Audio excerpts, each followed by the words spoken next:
bíblica do livro de Atos dos Apóstolos, capítulo 2. Senhor Jesus, você nos prometeu: receberão o poder do Espírito Santo que descerá sobre vocês e serão minhas testemunhas em Jerusalém. Chegando o dia de Pentecoste, estavam todos reunidos num só lugar. De repente, veio do céu um som como de um vento muito forte e encheu toda a casa na qual estavam assentados. E viram o que parecia línguas de fogo que se separaram e pousaram sobre cada um deles.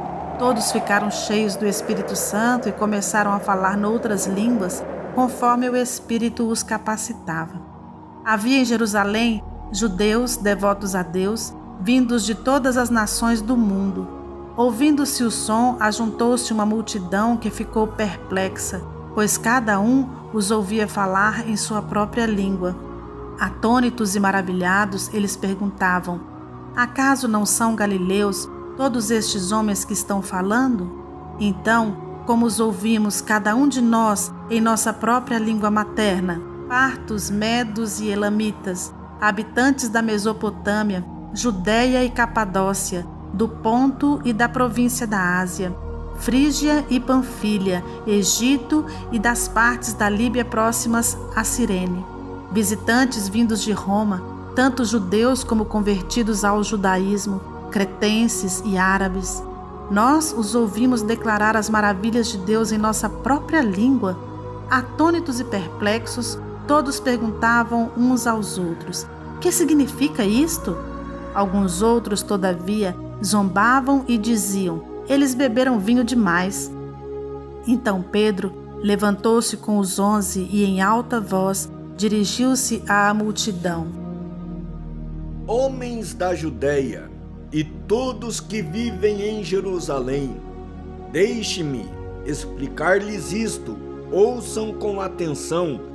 Estes homens não estão bêbados como vocês supõem, ainda são 9 horas da manhã. Pelo contrário, isto é o que foi predito pelo profeta Joel. Nos últimos dias, diz Deus, derramarei do meu espírito sobre todos os povos. Os vossos filhos e as vossas filhas profetizarão. Os jovens terão visões, os velhos terão sonhos. Sobre os meus servos e as minhas servas derramarei o meu espírito naqueles dias, e eles profetizarão. Mostrarei maravilhas em cima no céu e sinais embaixo na terra, sangue, fogo e nuvens de fumaça.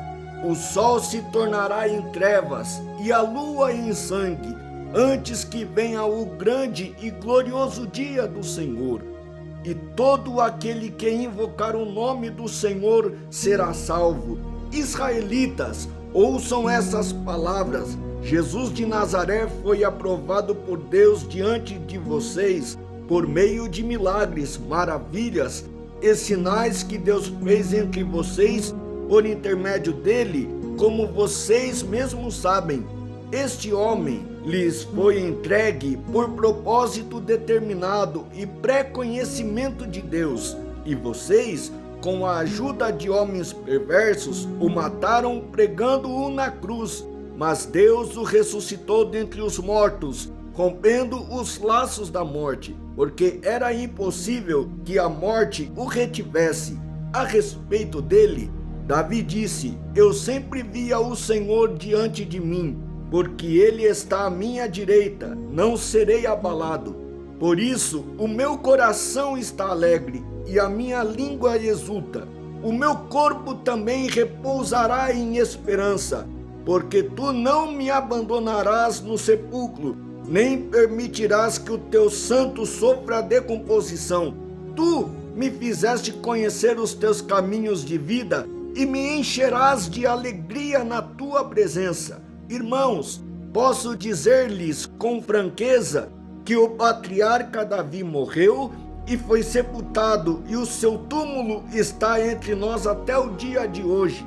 Mas ele era profeta e sabia que Deus lhe prometera sobre juramento que colocaria um dos seus descendentes em seu trono. Prevendo isso, falou da ressurreição do Cristo, que não foi abandonado no sepulcro e cujo corpo não sofreu decomposição. Deus ressuscitou este Jesus e todos nós somos testemunhas desse fato. Exaltado à direita de Deus, ele recebeu do Pai o Espírito Santo prometido e derramou o que vocês agora veem e ouvem. Pois Davi não subiu ao céu, mas ele mesmo declarou: o Senhor disse ao meu Senhor: senta-te à minha direita, até que eu ponha os teus inimigos como estrado para os teus pés. Portanto, que todo Israel fique certo disto: este Jesus, a quem vocês crucificaram, Deus o fez Senhor e Cristo. Quando ouviram isso, ficaram aflitos em seu coração e perguntaram a Pedro e aos outros apóstolos: irmãos, que faremos? Pedro respondeu: arrependam-se e cada um de vocês seja batizado em nome de Jesus Cristo para perdão dos seus pecados e receberão o dom do Espírito Santo, pois a promessa é para vocês, para os seus filhos e para todos os que estão longe, para todos quanto o Senhor, o nosso Deus, chamar. Com muitas outras palavras, os advertia e insistia com eles: salvem-se desta geração corrompida. Os que aceitaram a mensagem foram batizados e naquele dia houve um acréscimo de cerca de 3.000 pessoas.